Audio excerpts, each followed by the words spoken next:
ছাত্রছাত্রীরা তোমরা কেমন আছো? আশা করি তোমরা সবাই ভালো আছো। তোমরা সবাই ভালো থাকবে। ভিডিওটা শুরু করার আগে তোমাদেরকে বলি, তোমরা যারা এই চ্যানেলে নতুন আছো তারা অবশ্যই ভিডিওটিকে সাবস্ক্রাইব করবে। ভিডিওটি ভালো লাগলে তোমরা অবশ্যই সকলকে শেয়ার করবে। এখন আমরা কবিতাটি পড়ব। কবিতাটি পড়ার আগে আমরা একটু ছোট করে জেনে নেব। এটি জসিমউদ্দিনের বিখ্যাত প্রকৃতিনির্ভর কবিতা গড়াই নদীর তীরে। কবিতাটিতে একটি গ্রামীণ কুটির ও তার চারপাশের প্রকৃতির শান্ত, সুন্দর ও প্রাণবন্ত চিত্র অঙ্কিত হয়েছে। কবি গড়াই নদীর তীরে অবস্থিত একটি ছোট্ট কুটিরের মনোরম সৌন্দর্যের বর্ণনা দিয়েছেন। কুটিরটি লতাপাতা ও ফুলে ঘেরা। উঠানে ফুটে থাকা বুনো ফুল, মাচায় ছড়িয়ে থাকা সিম, লাউ ও কুমড়ার লতা, নটে শাক, রোদে শুকাতে দেওয়া মসুর, মটর, ধনে ও মরিচ, সব মিলিয়ে এক অপূর্ব গ্রামীণ পরিবেশ সৃষ্টি হয়েছে। ডাহুক পাখি ও বনের নানা পাখি নির্ভয়ে বিচরণ করে, যেন তারা এখনও বুঝতে পারেনি এখানে মানুষের বসবাস। কবির চোখে এই বাড়ির আনন্দ, শান্তি ও সৌন্দর্য এতই গভীর যে মনে হয় রঙিন মেঘ এখানে এসে কিছুক্ষণ থেমে থাকতে চায়। পুরো কবিতাটি বাংলার পল্লীজীবনের সরলতা, সৌন্দর্য ও প্রকৃতির সঙ্গে মানুষের নিবিড় সম্পর্ককে ফুটিয়ে তুলেছে। বাংলার গ্রামীণ প্রকৃতির অপরূপ সৌন্দর্য, শান্ত পরিবেশ এবং পল্লীজীবনের সহজ সরল সুখ সমৃদ্ধি এই কবিতার মূলভাব। নিচে জসিমউদ্দিনের গড়াই নদীর তীরে কবিতাটির লাইন বাই লাইন আলোচনা করা হল। গড়াই নদীর তীরে।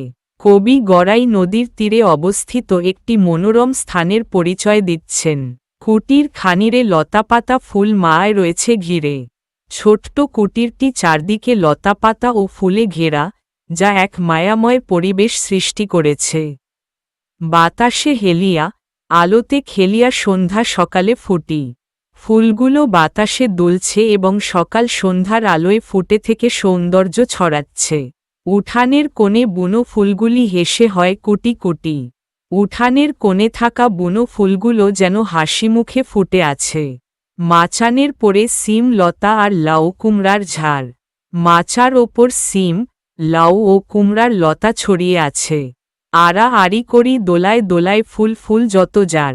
লতাগুলো একে অপরের সঙ্গে জড়িয়ে দুলছে এবং ফুলে ভরে উঠেছে। তল দিয়ে তার লাল নটে শাক মেলিছে রঙের ঢেউ। মাচার নিচে লাল নটে শাকের শাড়ি যেন রঙের ঢেউ তুলেছে। লাল শাড়িখানি রোদে দিয়ে গেছে এ বাড়ির বধূ কেউ। নটে শাকের লাল রং দেখে মনে হচ্ছে যেন বাড়ির কোনো বধূ লাল শাড়ি শুকাতে দিয়েছেন। মাঝে মাঝে সেথা এদো ডোবা হতে ছোট ছোট ছানা লয়ে। পাশের জলাভূমি থেকে ডাহুক পাখি তার বাচ্চাদের নিয়ে বেরিয়ে আসে। ডাহুক মেয়েরা বেড়াইতে আসে গানে গানে কথা কয়।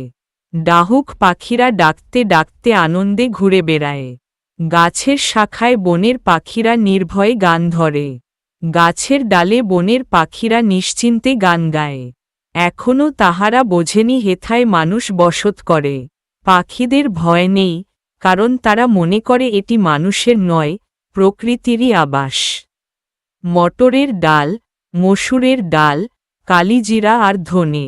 বাড়ির উঠানে বিভিন্ন ধরনের ডাল ও মশলা রাখা হয়েছে। লঙ্কা মরিচ রোদে শুকাইছে উঠানেতে সযতনে। মরিচ রোদে যত্ন করে শুকানো হচ্ছে। লঙ্কার রং, মসুরের রং, মটরের রং আর মরিচ, মসুর ও মটরের নানা রং উঠানকে রঙিন করে তুলেছে। জিরা ও ধনের রঙের পাশেতে আলপনা আকাকার। বিভিন্ন শস্যের রঙের সমাবেশ দেখে মনে হয় যেন কেউ সুন্দর আলপনা এঁকেছে। যেন একখানি সুখের কাহিনী নানান আখরে ভরি। পুরো দৃশ্যটি যেন সুখে ভরা একটি গল্পের মতো। এ বাড়ির যত আনন্দ হাসি আঁকা জীবন্ত করি। বাড়ির সুখ, আনন্দ ও হাসি যেন চোখের সামনে জীবন্ত হয়ে উঠেছে। সাজ সকালের রঙিন মেঘেরা এখানে বেড়াতে এসে। সকাল ও সন্ধ্যার রঙিন মেঘ যেন এই বাড়ির সৌন্দর্যে আকৃষ্ট হয়ে আসে। কিছুক্ষণ যেন থামিয়া রয়েছে এ বাড়িরে ভালোবেসে। মনে হয় মেঘগুলো এই সুন্দর পরিবেশকে ভালোবেসে কিছুক্ষণ এখানে থেমে থাকতে চায়। এই কবিতায় কবি বাংলার পল্লী প্রকৃতির সহজ, শান্ত ও সৌন্দর্যময় জীবনচিত্র তুলে ধরেছেন। কুটির, লতাপাতা, ফুল, পাখি, শস্য এবং প্রকৃতির রঙিন পরিবেশের মাধ্যমে তিনি গ্রামীণ জীবনের সুখ, স্বাচ্ছন্দ্য ও প্রকৃতির সঙ্গে মানুষের গভীর সম্পর্ককে অত্যন্ত জীবন্তভাবে প্রকাশ করেছেন।